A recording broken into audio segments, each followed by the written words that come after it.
నీట్గా క్లాత్ మీద ఐరన్ చేసుకొని రెడీ చేసుకున్నాను. అదిగో బ్యాక్ రెడీ, నెక్ రెడీ అవుతుంది చూస్తున్నారా. క్యాన్వాస్ తోటి ఫస్ట్ అన్నీ కట్ చేసి పెట్టుకొని నీట్గా ఐరన్ చేసుకున్నాను. దాన్ని ఇంక బ్యాక్కి అటాచ్ చేస్తున్నాను. ఇప్పుడు కట్ వర్క్ మోడల్ బాగా ట్రెండ్ కదండి, అందరు చాలా ఇష్టపడుతున్నారు. నేను అందులో కూడా కొంచెం డిఫరెంట్గా ప్యాచ్ని డిజైన్ చేశాను చూడండి. అలా క్యాన్వాస్ అటాచ్ చేసుకోవడం, దగ్గరగా కుట్టు పెట్టుకొని క్యాన్వాస్ పక్కనే ఇట్లా నీట్గా కుట్టుకుంటే మనకి నీట్గా వచ్చేస్తుంది. ఐరన్ చేసుకుంటే చాలా నీట్గా వస్తుంది. బ్యాక్ని అటాచ్ చేస్తున్నాను.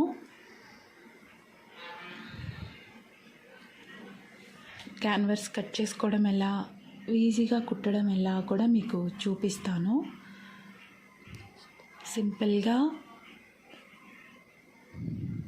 అలా బ్యాక్ని రెడీ చేసుకోవాలి.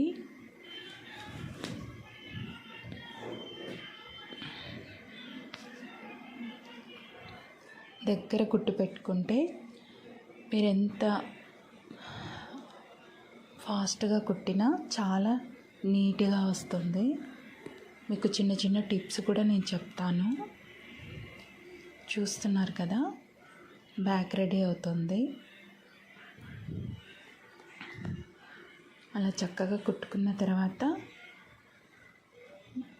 దాన్ని ఒక పాదం ఖర్చుతోటి మనం కట్ చేసుకోవాలి. కట్ చేసుకొని దాన్ని నాట్స్ పెట్టుకొని చక్కగా తిప్పేసుకోవాలి.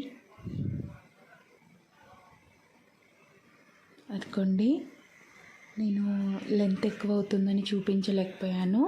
శారీ గ్రీన్ శారీ అన్నమాట, ప్యాచ్ వేశాను చూడండి. నేను చెప్పాను కదా ప్యాచ్ వేస్తున్నానని, అదే అన్నమాట.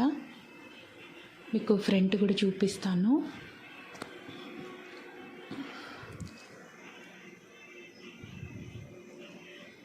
బ్యాక్ రెడీ అయిపోయింది.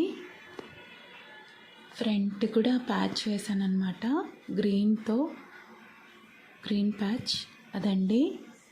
మీకు ఇంకొకసారి అది కూడా కుట్టడం చూపిస్తాను క్లియర్గా. మీకు నచ్చినట్లయితే చూస్తున్నారు కదా, ప్లీజ్ లైక్, షేర్.